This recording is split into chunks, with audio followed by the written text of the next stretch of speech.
Happy December! Let me just start off the video by saying that you're awesome, I'm glad you're here, and let's paint together. Today we're going to be talking about painting skin tones with watercolor.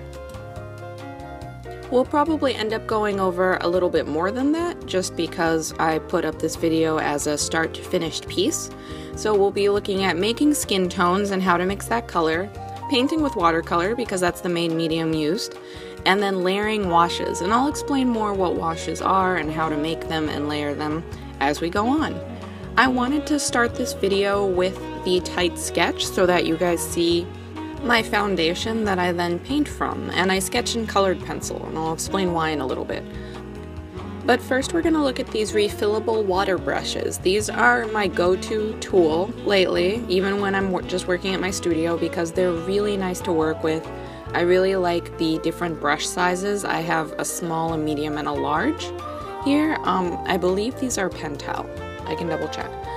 But the different sizes are very helpful for different areas, and I just find them really versatile and really easy to work with. So I start after I put down my pencil sketch and I've blended out some of the graphite. I actually put just water on the graphite, and it kind of activates the graphite and moves it around so that it already has like a watercolor effect. And this is really helpful for putting some of my shades in and figuring out where light and shadow goes right away. Now we're gonna mix the skin tone.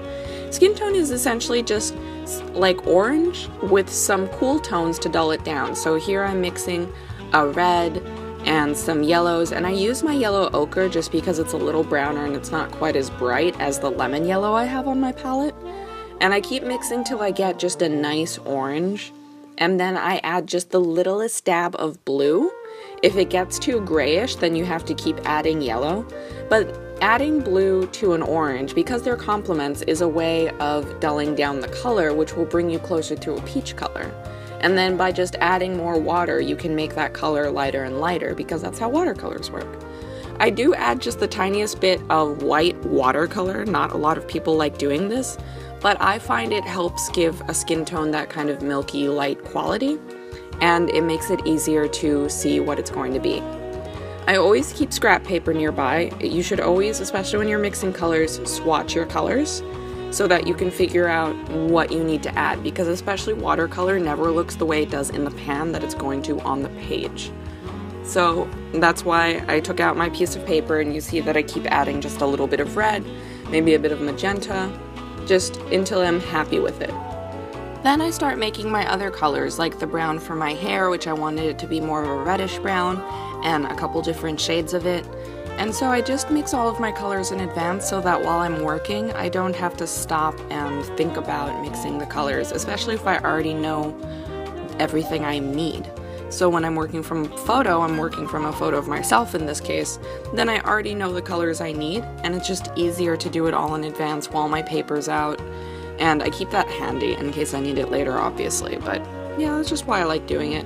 So I mix a little bit of brown with the red, and then I keep on mixing it, and I actually made part of that palette area have a bit of a darker brown so that when I go into my hair, I have like two different shades to work with. So then we start laying down the color. And what I mean by wash, when I say layering washes, is that you put one thin color down on one whole shape. So like say the shape of my face. You don't really change the gradient too much. You might make some areas lighter, especially with the water brush, because it's very good at doing gradients and adding water as you go to make things lighter. But I try to cover an area and then move on. Notice that I don't really go back into an area I've already covered yet. That's because I want to wait until that side of it is dry before I continue. Otherwise I'll get all these kind of streaky marks that just don't look as flat and as nice and make it a little harder to work with. I try and make sure that some of the darker edges of my color are near the hairline, near where shadows would already be. Something good about the water brush is that the tip will always give you the sharpest line, but the body will give you kind of a softer line. So you can use this to shade edges and make edges look really, really sharp and then kind of just like bleed out. I use a little bit of red to lay down that first foundation on my lip color, and notice that I've made the edges of my lip darker than the center of it, and I've even left room for a highlight. This will make it easier to blend it later on. Now we're speeding things up a bit because we're just going to keep flying along now, so you'll see that I'm starting to add some more shadows, very specific areas.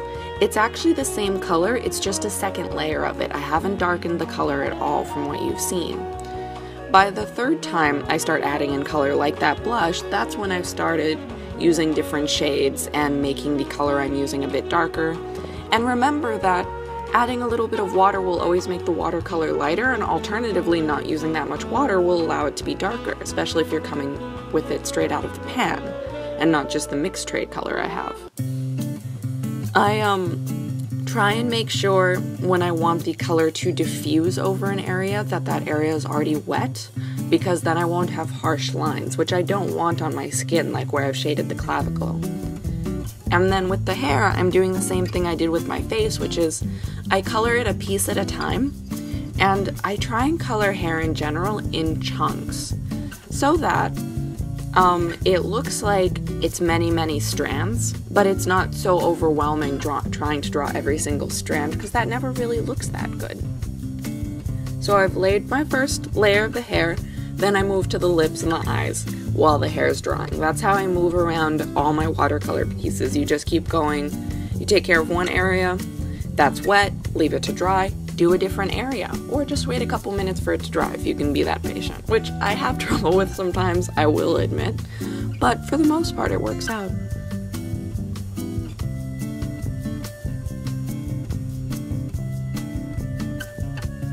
You could see me hesitating a little bit, figuring out where I want the darkest part of my hair to be, because this is always a tricky part for me, honestly, is figuring out where the heaviest shadows are and not going too heavy right away. Another rule with watercolor is you can always go light to dark, you can never go dark to light. You might be able to lift a little bit of the pigment with water, but you might end up just destroying the paper in the process, and it's just not a good idea. So with the thinner of the water brushes, I'm using the tip to create these really fine, like swishy marks, and I'm trying to leave some of the first layer to show through in areas and like long strands, so that it shows the separate chunks of hair, which gives the illusion of light hitting different spots of the head differently.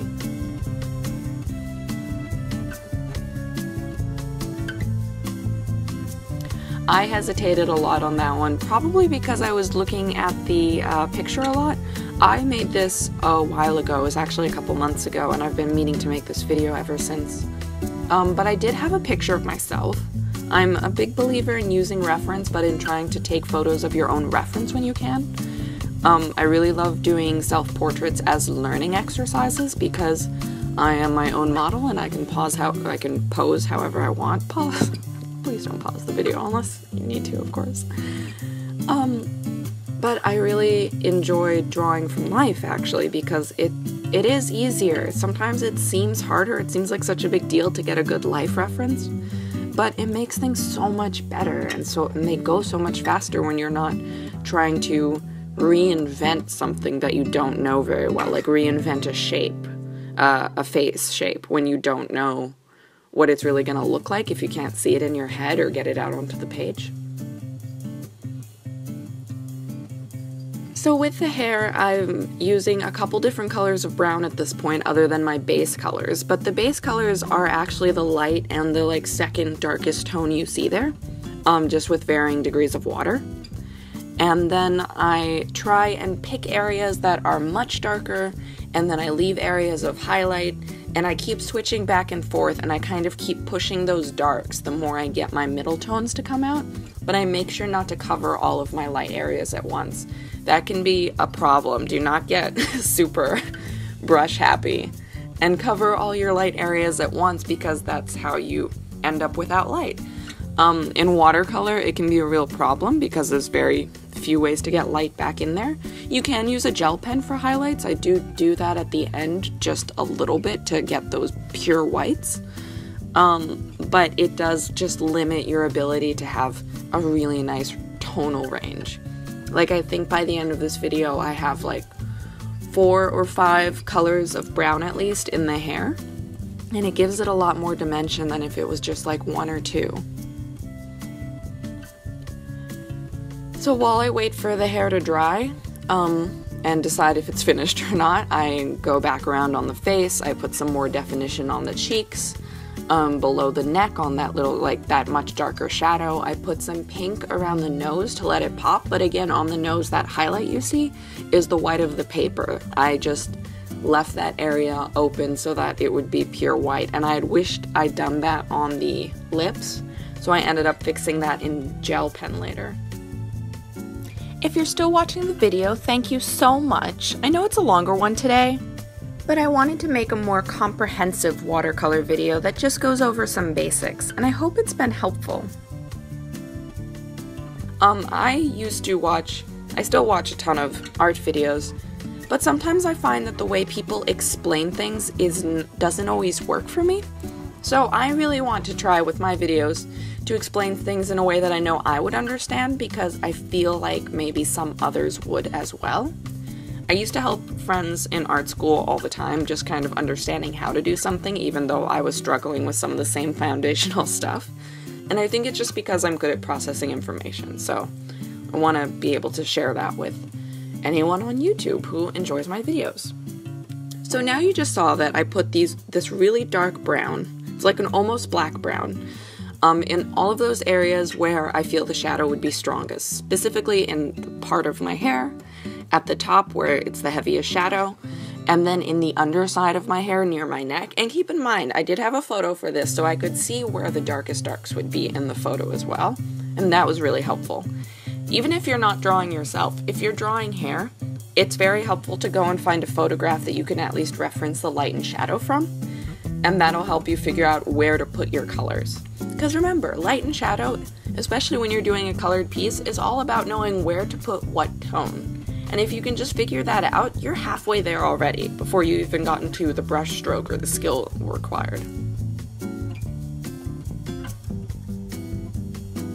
I darkened up the lips a little bit, trying to give it that highlight, and then immediately lost the highlight, and I defined the eyebrows. I have heavier eyebrows, and I do enjoy putting them in my drawings. Fun fact, this is the first self-portrait I ever did where I look pretty and like a girl. And I used to do all these crazy self-portraits where I looked like the homeliest, angriest little boy. It wasn't just that my hair was short, I was just incapable of drawing myself in a feminine way. So for whatever reason, this is the one where I finally decided I could look glam, and I sort of like went for it. That is a sepia brown Copic technical pen that I'm using to define some details. I love it when eyes and lips on a drawing are really, really strong, and I felt that the edges of the hair could use that help as well. By the way, if you hear a bell in the background, I have a new kitten. He has a bell around his collar, and he's running everywhere, and he's scratching the table, and he's just doing what kittens do. So yeah, that's what that is. Anyway, so I outlined the chunks of the hair with the technical pen, and I love these sepia brown pens because they're not super harsh. They go with any warm colored hair or skin, and they're not as harsh as black, so they really just help make that edge super crisp when I can't do it with the brush, and I don't know, it just really makes it pop, and I really enjoy the effect it gives. You guys are incredible for sticking with me this far. I really hope that you'll leave some feedback below and tell me if this was helpful.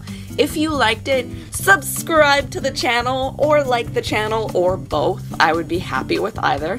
I'll be doing more tutorial videos in the next month, so I'm thinking of doing a Copic series, more of a watercolor series. Let me know what you think and what you'd like to see.